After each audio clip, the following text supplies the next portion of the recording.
დღეს დილიდან ბათუმში მუნიციპალური ტრანსპორტის მძღოლები გაიფიცნენ. გაფიცულმა მძღოლებმა ავტოფარეხის შესასვლელი გადაკეტეს.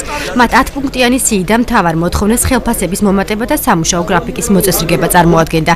საკუთარი პრეტენზიები ჰქონდათ ქობულეთისა და ხულოს ხაზის მძღოლებსაც. ხელფასის მომატება თბილისის ტარიფით. მეორე, სამუშაო საათების ანაზღაურება გარაჟიდან გასვლიდან შემოსვლამდე და გარაჟის ტერიტორიაზე რა დროც ჩვენ გვეკარგება. მესამე არის შესვენების გარეშე მუშაობთ ჩვენ, არ გვაქვს შესვენება საერთოდ. მეოთხე არის მათ მიერ დადგენილი საწვავის ნორმების გადახარჯვებისა და ხელფასებიდან დაქვითვების შეწყვეტა. შესრულებას ჩვენ მითხოვთ დაუყოვნებელი, ესე იგი ხელფასის მომატება. ერთი თვის განმავლობაში რეისში არ გავსულვართ არსად.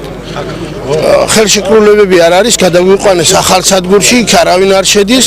აქციის მონაწილეები საპატრულო პოლიციის თანამშრომლის მხრიდან მუქარის ფაქტზე საუბრობენ, თუმცა საპატრულოს თანამშრომელი ბრალდებას უარყოფს. გადაგეტვის შემდეგ მოვიდა და პირადად მე დამიმახსოვრე კარგათო, რომ რაღაცაში გამოგიჯერო მძღოლი ხარო და გამოგიჯერო და დამემუქრა.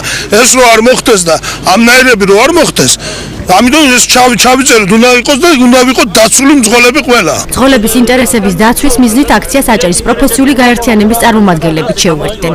ილია ვერძაძის თქმით, გაფიცულთა მოთხოვნები სამართლიანია.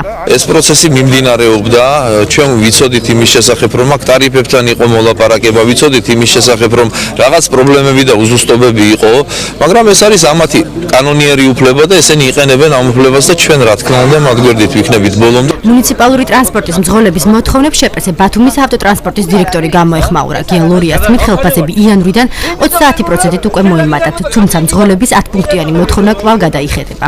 ქალაქ ბათუმის მერიას რა საშუალება ჰქონდა ბიუჯეტიდან 30% ხელფასი მომატა და საშუალო ხელფასი 600 ლარი და მეტია საქალაქო ავტობუსებზე, პლუს ემატება გაყიდული ბილეთი და პროცენტი ერიცხება. ხულოს ხაზზე გვაქვს პრობლემები, იმიტომ რომ ძალიან ბევრი სამარშრუტო ტაქსები დადის, ასე რომ ჩვენ ავტობუსებს პრობლემას უქმნიან, ამიტომ ვაპირებთ ამ ავტობუსებს თუ ვერ იმუშავა გამოყვანას ქალაქში ჩვეულებრივად და სულ დამთავრდა. ასევე ქობულეთის ხაზზე სანსაბილეთო სისტემას ამჟღავნებთ ან გამოვიყვანთ ქალაქში.